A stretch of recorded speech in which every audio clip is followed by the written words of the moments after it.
two formidable dragon sentinels. A silver dragon queen named Roswace arrived, ordering the guards to leave as she wished to speak with the prisoner alone. Chained in the prison was the great dragon-slaying hero. With a sly smile, she asked him how it felt to be a prisoner of the Dragon Clan. His reply was simple. He wanted to die. Amused by his desire for a swift death, she approached him, touching his chin. It wasn't easy for he was both handsome and defiant. Slowly, she traced her sharp nail across his face, making a small cut, savoring the thought of adding more to mar his perfect features. He turned his head away, refusing to let her humiliate him any further. She could kill him or tear him apart if she wished. He only hoped she'd be quicker about it. Despite his great power, he had been betrayed by a villain, leaving him in this wretched state. The Dragon Queen licked the blood from his wound and suggested he join the Silver Dragon Clan. He mocked her, questioning if she was worthy of such an ally. Infuriated, she lashed out, whipping him with her tail. His body slammed into the wall with a resounding crash. Standing over him, she placed her foot on his chest, incredulous that a mere prisoner would dare insult her. This was no ordinary man. His name was Leon Cosmo, once the celebrated hero of humanity, praised by thousands. But now, broken and defeated, he could no longer believe in his former greatness.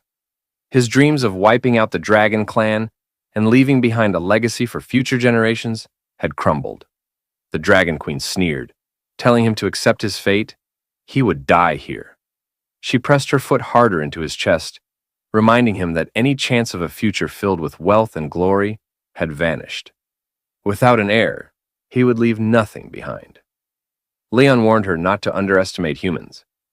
With a swift motion, the Dragon Queen wrapped her tail around his neck, thinking how stubborn he was. As she tightened her grip, she asked if he was ready to beg for mercy.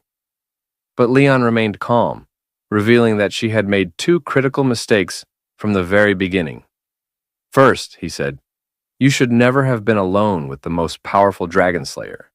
And second, you should never have tasted my blood. Suddenly, Leon activated a forbidden technique known as the blood curse. The Dragon Queen instantly released her hold on him, stepping back in shock. A strange sensation overwhelmed her, and to her horror, she felt an uncontrollable lust take over her body. She collapsed to her knees, trembling. Leon approached, his eyes cold and calculating. You will live the rest of your life in pain, he declared, a torment that will gnaw at your soul. Her desire intensified, and before she could think, she lunged at him, knocking him to the ground. Leon, taken aback, couldn't comprehend what was happening. The Dragon Queen, consumed by the curse, kissed him, causing him to blush. For the next hour, they were locked in a bizarre and heated encounter. Finally, the blood curse began to fade, and with it, her control over her body returned. She quickly pulled away, confusion and anger in her eyes. What have you done to me? She demanded.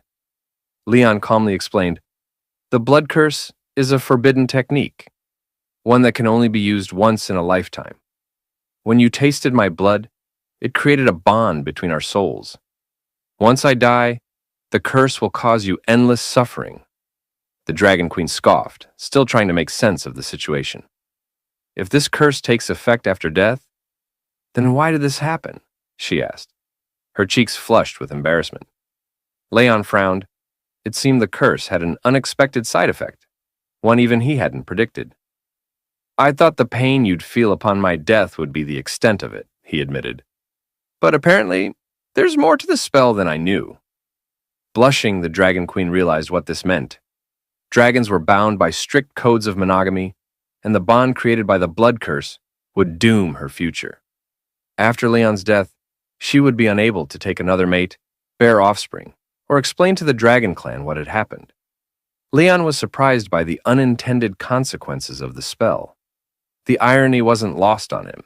She had mocked him for not having a successor, but now, neither would she. She launched into the attack, but Leon stopped her, saying, You don't need to do this. I'm going to die soon anyway. As his eyes began to close, he gave one final request, that the Dragon Queen live with hatred for him and feel pain for the rest of her life. This was his curse as a human, his parting revenge. The Dragon Queen hesitated, holding back from delivering the final blow. Moments later, Leon breathed his last. She couldn't believe it. This mere human had taken his revenge in such a despicable way. But she wasn't about to